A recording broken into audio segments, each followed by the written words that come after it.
Vic Carucci with my Take Two thoughts on the Bills game Sunday night against the Baltimore Ravens at M&T Bank Stadium. Let's start with this. It's understandable that many people look at the Bills and their 3-0 record and believe that they need to win this game in order to validate themselves as, if not the best team in the AFC, perhaps the best team in the league, but certainly a team that at 3-0 looks like a genuine Super Bowl contender. But that reasoning is based on all the offseason and preseason expectation that the Ravens were going to be one of the teams to beat and, frankly, ranking above the Buffalo Bills. Now let's deal with reality. Bills are 3-0. The Ravens are 1-2. The Bills are playing far better football. And it starts with Josh Allen, who is making as strong an MVP case as anyone, frankly, at the top of that list so far. And again, only 3 games in, but you have to give it to him there. And then when it comes to the Ravens, they have no identity. I mean, offensively, what are they? It's been a lot of Lamar Jackson running, which he does very well, but far too much dependence on that. Derrick Henry has not been the real consistent difference maker that they thought he would be after signing him as a free agent, other than his most recent game against Dallas and their weak run defense. And defensively, they are so vulnerable against the pass, and they have shown an inability to close out games, almost blowing that Dallas game most recently, but they have a habit of doing that. So as I look at it, this really isn't the kind of game, the barometer that many people, at least nationally, believe it is. I think the Bills are playing really well and will continue to do so. And I think the Ravens have a lot of questions that will continue to linger. Now let's talk about Lamar Jackson. Yes, exceptionally gifted athlete, a well-deserving 2-time NFL MVP most recently this past season. In terms of what he can do or the kind of damage he can do to the Bills, if it's mostly with his legs, I think that favors Buffalo in a big way. The Bills' defense, for all the turnover of personnel, for all the injuries that have occurred and the reliance on their depth, they have good speed, and they have a lot of players who thrive on football intelligence, who have great anticipation, and who are extremely well coached, not only from a positional standpoint, but schematically. Bobby Babich, the new defensive coordinator, has done an exceptional job of creating schemes that have prevented opponents from generating big plays.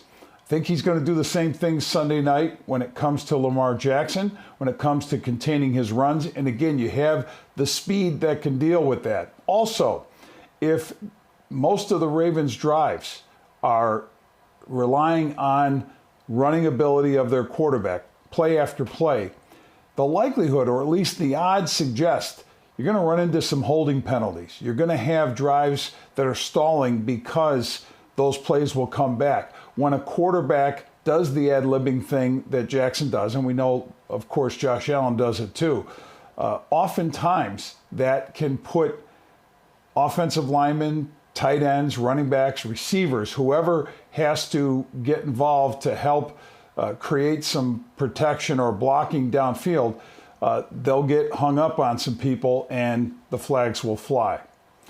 Derrick Henry, great player. Obviously, most of that from his time with the Tennessee Titans.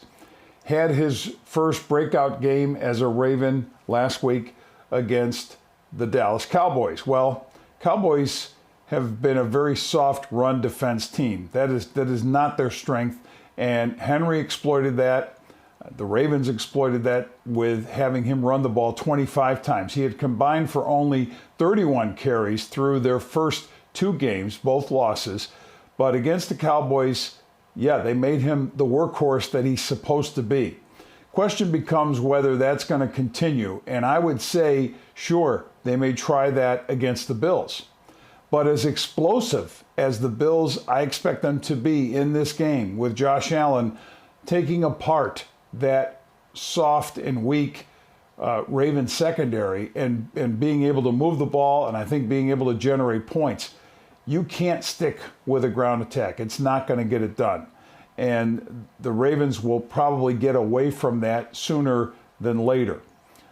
The Ravens defense, again, having issues dealing with not only the pass and the fact that they struggle to prevent the deep ball, struggle to close games out. Here's something else I think they're going to struggle with, and it's the variety of the attack that the Bills have offensively. We've seen them so far this year use a power game featuring James Cook and then a bit of Ray Davis as well, the rookie.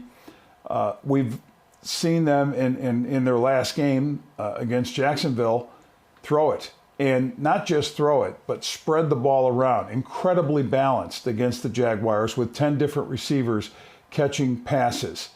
That is, I think, an example of what we will continue to see. It's not going to be about one guy or two guys dominating the amount of catches. Josh Allen is looking for the open guy, and he's finding the open guy. Defenses are forced to make difficult choices when you send out a variety of people and they have to choose. And when the safety or whoever moves away from one person, that other receiver or tight end or running back is going to be in the clear, and Josh is going to throw the football to him. That's the Joe Brady offense, and that is really also the Allen offense. So I think that varying approach where you can go from running the football, throwing it in a balanced way, how those two feed off of each other, that uncertainty that it creates for the defense gives the Bills, I think, a significant edge.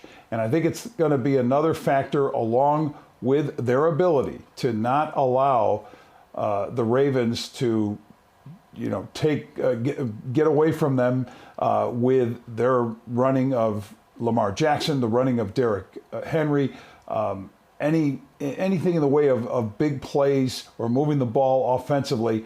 I think they can keep this game under control. Now, it may not be another blowout like their last two wins have been, but I also see it as a fairly comfortable win for Buffalo. Want to remind you that the game will be seen on WGRZ Channel 2, and also at 6:30 p.m., we'll have a special edition of Sports Talk Live Buffalo previewing the game. Of course, John Scott will be there at M&T Bank Stadium. For WGRZ Take 2 Channel 2 Sports, I'm Vic Carucci.